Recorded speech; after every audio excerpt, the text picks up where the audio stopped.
Coming back to the psychology, क्योंकि आज Bagga sir ने बहुत इंपॉर्टेंट बात बोली है, मैं थोड़ा सा इस पे रहना चाहता हूँ क्योंकि इकोनॉमिकल एस्पेक्ट से हमने बहुत बात कर ली। बग्गा सर ने जो बात बोली है, थोड़ा सा साइकोलॉजी पढ़ने की कोशिश करते हैं। सर, उनकी साइकोलॉजी जो भी होगी, अब ठीक है, उस पर और आगे आएंगे, लेकिन जो इंटरनल यूएस डिस्कॉर्ड, जो उनका अपना डिस्कॉर्ड है, उसमें जो बातचीत हो रही है, और हमने देखा इलॉन मस्क नाराज चल रहे हैं, पीटर नेवेरो जो की स्ट्रेटेजिस्ट रहे हैं टैरिफ के, वो नाराज चल रहे हैं, उनके जो ट्रंप के जो एक बिलियनियर सपोर्टर हैं बिल ऑकमैन, वो क्रिटिसाइज कर रहे हैं टैरिफ स्ट्रेटेजी को, और वो कैटेगोरिकली बोल रहे हैं this is not what we voted for. तो क्या ये लोग, उनके जो दोस्त हैं, उनके आसपास बैठे हुए लोग हैं, वो उनकी साइकोलॉजी को प्रभावित नहीं कर पा रहे हैं सर? और ऐसा क्या है कि ट्रंप किसी की सुन नहीं रहे, बिल्कुल बस अपनी धुन में मस्त चल रहे हैं? नहीं, देखिए, इस बारी वो तय करके आए हैं कि एक और चीज उनको अचीव करना है। पिछली बारी देखे, अपने पहले कार्यकाल में 2016 से 18 तक टैक्स रेट काटे, डीरेगुलेट किया, और 2018 में जाके उन्होंने टैरिफ लगाने शुरू किए, और 2020 तक मेक्सिको और कनाडा के साथ नया करार साइन भी कर दिया। तो पिछली बारी उन्होंने बहुत नपे तुले डिसीजन लिए थे, टाइम पे डिसीजन लिए थे। अभी क्या है, इनको पता है 2026 में उनके पार्लियामेंट की इलेक्शन आती है, मिड टर्म इलेक्शन आती है, तो टाइम उनके पास 1.5 साल का ही है, जनवरी से लेकर लगभग जून का। तो वो कोशिश कर रहे हैं कि फ्रंट एंड कर दें, जितना जोखिम लेना है। तबाही तो कर चुके हैं। 2 अप्रैल से अगर देखें तो 13% अमेरिकन मार्केट डाउन है, 2 अप्रैल से ही, लगभग एक हफ्ते में ही। तो जो वॉल स्ट्रीट में तबाही है, इस बारी ट्रंप का, दीपक जी, ज्यादा टॉलरेंस लेवल है। पिछली बारी कहते थे ट्रंप पुट है मार्केट में, मार्केट गिरेगा तो ट्रंप आ जाएंगे और पॉलिसी का रिवर्सल कर देंगे। इस बारी वो तय करके आए हैं, जैसे वो उनके वित्त मंत्री ने बोला, बेसेंट ने, कि हम डिटॉक्स कर रहे हैं, इकोनॉमी को डिटॉक्स कर रहे हैं, और सरकारी खर्चे पे ये इकोनॉमी बहुत चल रही थी, कॉर्पोरेट प्रॉफिट सरकारी खर्चे पे आ रहे थे।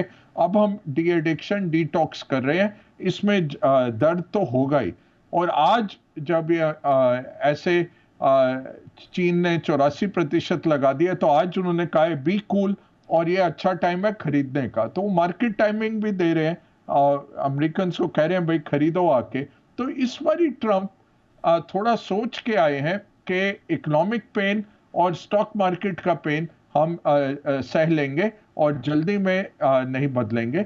इनका मंशा क्या है? मंशा ये है कि चाइना को दबाया जाए इतना कि जैसे रोनाल्ड रीगन ने किया था, सोवियत रूस के साथ जो रोनाल्ड रीगन ने शुरू किया, अंत तक सोवियत रूस ही टूट गया कई हिस्सों में और रशिया बन गया। तो इनका मंशा यही है कि चाइना को इतना दबाया जाए कि अंदर से जो चाइना के फोर्सेस हैं, चाइना इम्प्लोड हो जाए। तो उसकी तरफ अगर ये कर रहे हैं, तो ये नेशनल इंटरेस्ट में देखेंगे इकोनॉमिक पेन और स्टॉक मार्केट पेन। इसलिए मैंने कहा अब साइकोलॉजी समझनी पड़ेगी, क्योंकि म्यूचुअल एश्योर्ड डिस्ट्रक्शन के तौर पे दोनों आ गए हैं। चाइना क्या कर रहा है? अपना फेस सेव कर रहा है, तो कि भाई अगर इतना बड़ा बुली है मोहल्ले में, मैं भी कम नहीं हूं, मैं भी उसके साथ मारपिटाई करता हूं जाके। चाइना वो गेम खेल रहा है। ट्रंप गेम खेल रहे हैं ब्रिंकमैनशिप की, बेगर योर नेबर की गेम खेल रहे हैं, प्रिजनर्स डायलेमा की गेम खेल रहे हैं कि मैं इतना इसको दबाऊंगा कि इसके घर में ही फूट पड़ जाएगी। तो अब साइकोलॉजी ज्यादा समझनी पड़ेगी। इकोनॉमिक मॉडल तो दीपक जी नहीं चल रहे। 2018 का फेड का मॉडल था, उसमें 25% डाला हुआ था, उसमें $1.5 ट्रिलियन ग्लोबल जीडीपी कम होता है अगर 25% यूनिवर्सल रहता है। यहाँ तो 100% की बात शुरू हो गई, तो कोई मॉडल अभी चल नहीं रहा है दीपक जी। बिल्कुल सही कहा सर। मैं इसीलिए तो मैं एम्फेसाइज बार बार इसीलिए कर रहा हूँ कि सारे अर्थशास्त्रियों के तो दिमाग धरे के धरे रह गए, उनके प्रेडिक्शंस अब या तो आप कोई ज्योतिष बैठा लो, ट्रम्प साहब की जन्मपत्री देख के कि भैया कौन सा इनका काल चल रहा है, उस हिसाब से इनके मूव बता दो, और या तो साइकोलॉजिस्ट को बैठा दो कि साहब ये अगला क्या करने वाले हैं। मे बी कि एक वो लेवरेज करने की कोशिश कर रहे हैं क्राइसिस की सिचुएशन को सेल्फ प्रमोशन के तौर पर, जो उन्होंने पूर्व में भी किया है कोविड के टाइम पर उन्होंने कह दिया था कि मैं सॉल्यूशन हूँ, जनवरी 6 के बाद भी कह रहे थे कि साहब मैं ही सॉल्यूशन हूँ। तो मे बी वो एक क्राइसिस खड़ी करना चाहते हैं। आजकल कहा भी जाता है वैसे भी कि अटेंशन इकोनॉमी है, तो कहीं वो पूरे अटेंशन की धुरी बनकर फिर अपने आप को मसीहा बनकर दुनिया के सामने पेश ना करे। बहुत सारी चीज़ें से निकल कर आ रही है। बहुत इंटरेस्टिंग पहलू आपने छेड़ दिया सर, मेरा भी ये इंटरेस्टिंग टॉपिक है, बट छोड़िए आगे चलते हैं। मैं महाजन सर आपके पास आऊँगा। जो इंडिया के हिसाब से मैं इंपॉर्टेंट इसलिए सर आपसे समझना चाह रहा हूँ कि ऐसा तो नहीं है जब तक इंडिया अपने होमवर्क करे, जब तक हम अपनी इंटरनल सर्जरीज करें, तब तक हवा का रुख बदल चुका हो, दुनिया की स्थितियां बदल चुकी हों। WTO को वैसे भी अब इररेलेवेंट कहा जा रहा है, वर्ल्ड इकोनॉमिक ऑर्डर बदलने की बात की जा रही है, ये भी कहा जा रहा है कि नए नए अलायंस बनेंगे। आज मैं वॉशिंगटन पोस्ट की हेडलाइन पढ़ रहा हूं कि ट्रम्प साहब ने ताइवान के लिए कोई ऑप्शन नहीं छोड़ा कि वो अब चीन के आई एम सॉरी यस ताइवान के लिए ऑप्शन नहीं छोड़ा कि वो अब यूएस के लिए दरवाजे बंद करके अब चीन को और ज़्यादा एंट्री दे। तो इस तरह की बहुत अजीबोगरीब समीकरण चल रहे हैं सर। तो ऐसा तो नहीं है कि हमारे लिए समय बहुत कम है और हमारी तैयारी है नहीं? महाजन सर, मुझे लगता है कि तैयारी तो भारत सरकार ट्रम्प के आने से पहले से ही कर रही है। जो हमारी सूचनाएं हैं उसके आधार पर हमारे सभी मिनिस्ट्रीज जो इसकी लाइन मिनिस्ट्रीज हैं, सब में पूरी तरह से पूरी तैयारी के साथ काम हो रहा है। भारत को अलग अलग प्रकार से तैयारी करनी पड़ेगी। एक तरफ हम देख रहे हैं कि WTO डिफंक्ट हो रहा है। डिफंक्ट होते ही भारत को वहां पर अपने अवसर खोजने पड़ेंगे कि जो जिस प्रकार से हमें जबरदस्ती WTO में साइन करवाया गया था, ट्रिप्स और बाकी सब चीजें, ये बाकी हमारे उस समय के जो अर्थशास्त्री हैं माने या न माने, लेकिन हमारे ऊपर दबाव बना करके इसको किया था, जिसके कारण एक बहुत बड़ी मात्रा में हमारी फॉरेन एक्सचेंज उनको केवल रॉयल्टी के रूप में जाने लगी। लगभग 20 गुना ज्यादा जा रही है अभी। तो ऐसे में वहां पर हम कैसे इस ट्रिप से छुटकारा पा सकते हैं और नए IPR रिजीम में हम जा सकते हैं जो भारत के लिए अनुकूल हो। एक दूसरा, जो इतनी जल्दी ये ट्रेड वार थमने वाली नहीं है, क्योंकि चाहे अगर उनकी मानसिकता को देखें तो शायद वो थोड़ा बहुत इधर उधर एडजस्ट करेंगे, लेकिन जो चीन के साथ उनका एक स्ट्रैटेजिक युद्ध चल रहा है उसको हमें ध्यान से समझना होगा कि चीन जो एक बहुत बड़ी अर्थव्यवस्था के रूप में उभर रहा था, अमेरिका के लिए बहुत बड़ा खतरा बन रहा था, केवल आर्थिक रूप से ही नहीं सामरिक दृष्टि से भी उसमें बहुत बड़ा खतरा चीन में दिखता था, भारत के लिए भी है। तो ऐसे में जो नई अलाइनमेंट्स की बात हो रही है, भारत, अमेरिका, यूरोप के दूसरे मुल्क, भारत एक बैलेंस बना करके चलता है। वो रशिया के साथ भी काम करता है, अमेरिका के साथ भी काम करता है। और अभी हाल ही में आज ही एक चीन की तरफ से भी एक लॉलीपॉप आया है कि अरे आप हमारे साथ जुड़िए, हम ट्रेड डेफिसिट को कम करने का प्रयास करेंगे। मैं यहाँ रेखांकित करना चाहता हूँ कि भारत को WTO में दोनों प्रकार से नुकसान हुआ है। अमेरिका और बाकी यूरोपीय देश जो डेवलप्ड कंट्रीज हैं, उनके IPR रिजीम को हमने अडॉप्ट किया, जिसके कारण हमारे यहाँ पब्लिक हेल्थ की प्रॉब्लम्स आई और एक आउटगो ऑफ फॉरेन एक्सचेंज बढ़ा। दूसरी तरफ चीन ने गलत तरीके से हमारे यहाँ डंपिंग करना शुरू किया और हमारी जो 20% लगभग 19.5% GDP में मैन्युफैक्चरिंग का हिस्सा होता था, अब 13-14% पर आ गया है। हमें दोनों प्रकार से नुकसान हुआ है। आज इस नुकसान को ठीक करने का वक्त है और इसके लिए पूरी तैयारी होनी चाहिए। मैं इस बात से सहमत हूँ कि पूरी तैयारी के साथ हमें इस युद्ध में उतरना होगा, जहां पर हम बेटर प्लेस हैं बाकी मुल्क, दुनिया के मुल्कों की तरफ से। Right sir, right sir. Joshi sir, अब आते हैं हम क्या कर रहे हैं, दुनिया में क्या हो रहा है, मैं आप लोगों से समझ चुका हूं। अब हम कर क्या रहे हैं? आज MPC पॉलिसी आ गई है, रेट कट हुए हैं। आप लोग जैसा अनुमान जाहिर कर रहे थे कि 25 बेसिस पॉइंट तो होगा ही, 50 की एक्सपेक्टेशंस थी, नहीं आई, लेकिन अब कहा जा रहा है कि 25 आगे आएगा और उसके बाद 25 आगे आएगा। कुल मिला के पूरे पिछले 2 और अगले 2 में 100 बेसिस पॉइंट आ जाएंगे। बग्गा सर ने एक बहुत अच्छी बात कही थी पिछली बार हमारे शो पे कि रेट कट ऑलरेडी लेट हुआ, इतना प्रेशर नहीं आता GDP पे अगर ये रेट कट जल्दी शुरू कर दिए होते। But having said that Joshi sir, हम जो ये कर रहे हैं 25 फिर 25 करेंगे, आगे और 25 कर देंगे, ये पर्याप्त है? जिस तरह के हेडविंड्स हम देख रहे हैं, जिस तरह का प्रेशर आ रहा है, या ऊंट के मुंह में जीरा है सर? ये इसके अलावा भी कुछ करना होगा? देखिए, रेट कट जो है उसकी इम्पैक्ट सिर्फ इंटरेस्ट कॉस्ट के ऊपर पड़ती है। तो हमारा जो प्रोडक्शन है, हमारी जो मैन्युफैक्चरिंग कंपनीज है, उसके टोटल कॉस्ट में लगभग लगभग 7 से 8% फाइनेंस की कॉस्ट हो जाती है। तो उसमें थोड़ी सी 7-8% से घट के वो 6% पे आ जाती है। उससे ज्यादा कोई फर्क नहीं पड़ता। रेट कट करने से कोई नया कैपिटल एक्सपेंडिचर इंडस्ट्री कर ले, ऐसा भी नहीं है। कैपिटल एक्सपेंडिचर जो है वो फंक्शन है कि हमारी कैपेसिटी कितनी यूटिलाइज हुई है, कितना डिमांड आ रहा है, इंक्रीमेंटल डिमांड कहाँ से आ रहा है। देखिए, भारतीय इंडस्ट्रियलिस्ट बहुत ही क्लियर है, डिमांड नहीं है, मेरी प्राइस रियलाइजेशन नहीं है, मैं इन्वेस्ट नहीं करूंगा। बहुत ही क्लियर उनकी थिंकिंग है। गवर्नमेंट 2014 से चिल्ला रही है प्राइवेट इन्वेस्टमेंट लेके आइए, बढ़ाइए, कहाँ कुछ हुआ।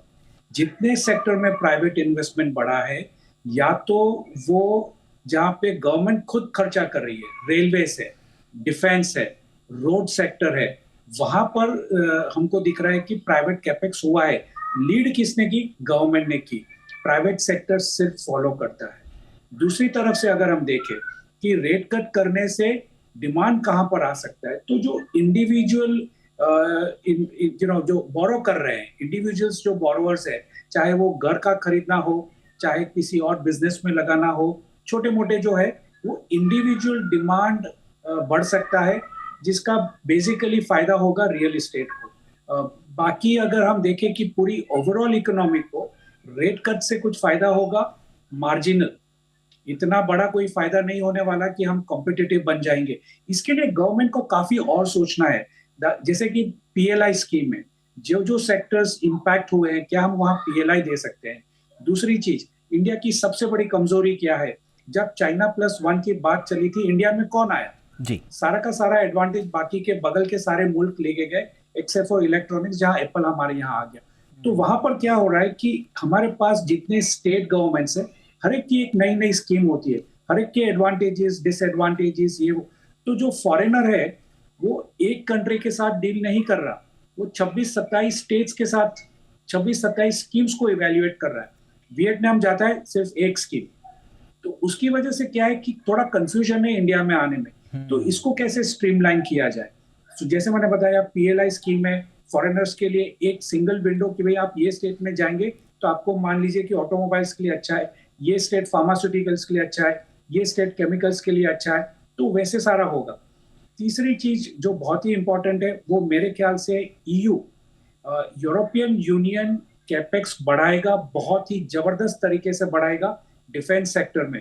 अगर हम अपने आप को वहां पर अलाइन कर सकते हैं पॉलिटिकली, इकोनॉमिकली, मैन्युफैक्चरिंग वाइज, तो इंडिया के लिए ये बहुत बड़ी ग्रोथ अपॉर्चुनिटी हो सकती है, जिसकी बैकवर्ड इंटीग्रेशन अगर हम देखें तो स्टील और multiple other sectors, transportation, logistics, port, multiple sectors को ये इम्पैक्ट कर सकता है।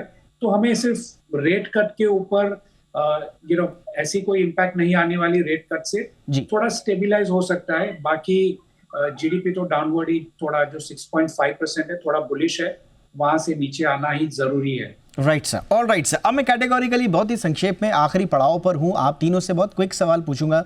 भगत सर, स्टार्टिंग विद यू। बार बार हम कह रहे हैं आपदा में अवसर, लेकिन वन लाइन, आई मीन कुछ कैटेगोरिकली कुछ सेक्टर्स अगर आप बता पाएँ कि मौके वो हैं कहाँ, क्योंकि बहुत दूर दूर की बातें हो रही हैं जिसमें पार्शियल हाइपोथेटिकल चीज़ें भी आ रही हैं, बट कॉन्क्रीट आपने, क्योंकि टाइम फ्रेम भी दिया, जोशी सर ने दिया कि 4 से 5 महीने का ये ड्रामा है, कुछ लोग इसमें बहुत लुटाएंगे, कुछ लोग बहुत बनाएंगे भी, बट अगर 4-5 महीने में ही कहीं पर अगर मौके बन रहे हों बिजनेस वाइज, इन्वेस्टमेंट वाइज, तो आप कौन से सेक्टर्स बोलेंगे सर? इलेक्ट्रॉनिक्स और टेक्सटाइल, इंजीनियरिंग गुड्स, ये 3 हम कर पाएंगे।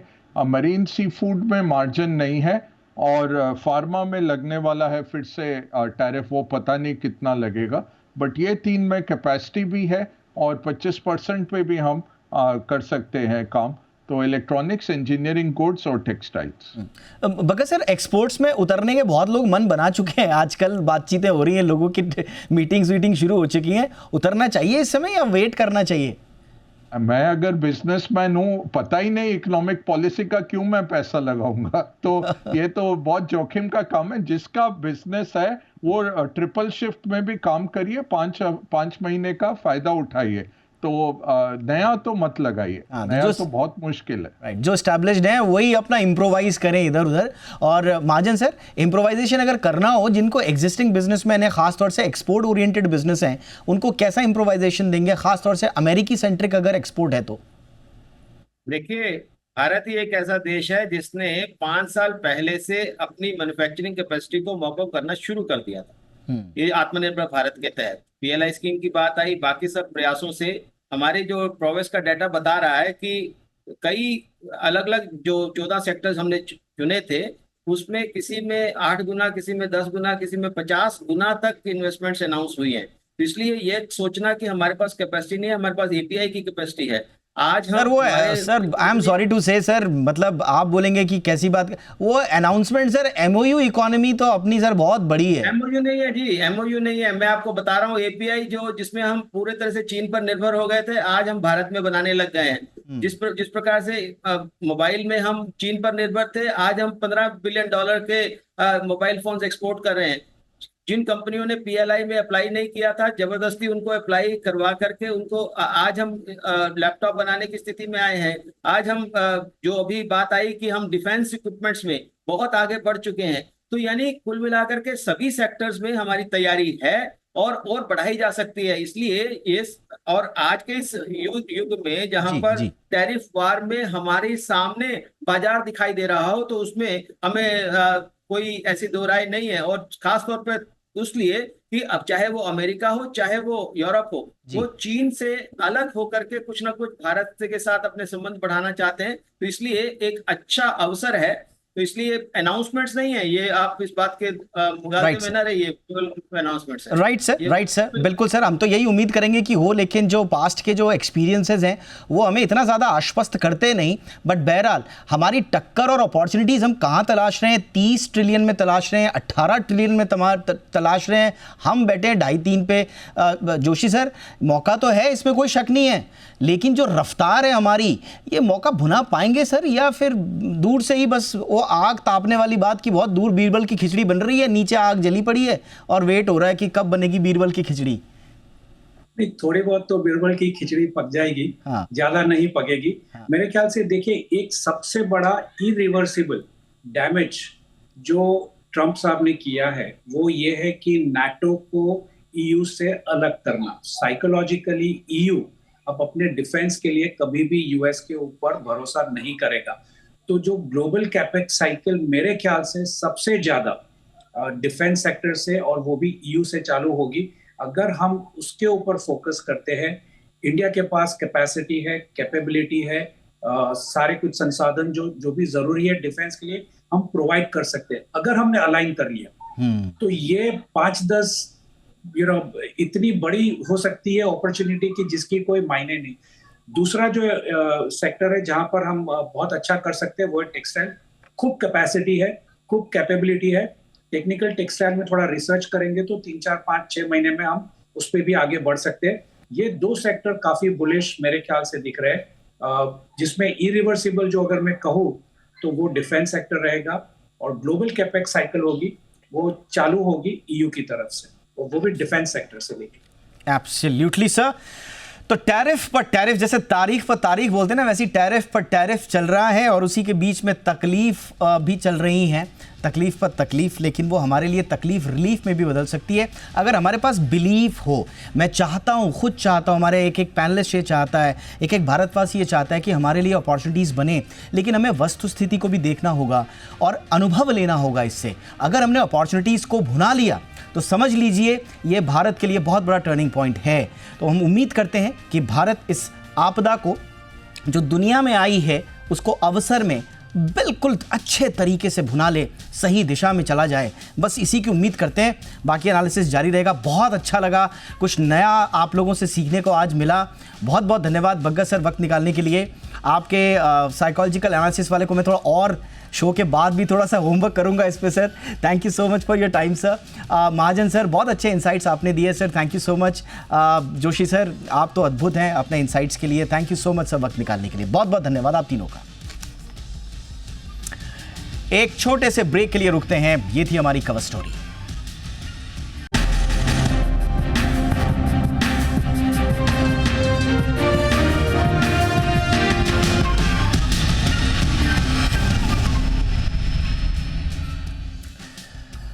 ट्रंप वाली टैरिफ की टेंशन के बीच में आरबीआई ने रेपो रेट में 25 बेसिस पॉइंट की कटौती का ऐलान किया, लेकिन सवाल ये उठता है कि क्या ट्रंप के टैरिफ और दूसरे फ्रंट्स के तनाव से पार पाने के लिए ये कदम पर्याप्त हैं? क्या ग्लोबल अनिश्चितताओं और उनके घरेलू असर क्या दवा हमें मिल गई है या काम अभी बाकी है, पिक्चर अभी बाकी है? देखिए रिपोर्ट।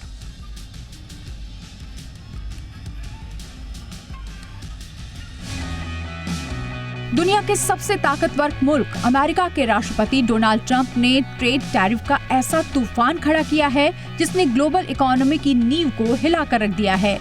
तो वहीं दूसरी तरफ आरबीआई ने इस अस्थिरता के बीच नीतिगत साहस दिखाते हुए रेपो रेट में लगातार दूसरी बार कटौती का ऐलान किया है। एमपीसी की 54वीं बैठक में गवर्नर संजय मल्होत्रा ने 25 बेसिस पॉइंट की कटौती की घोषणा की, जिससे रेपो रेट घटकर 6% पर आ गया है।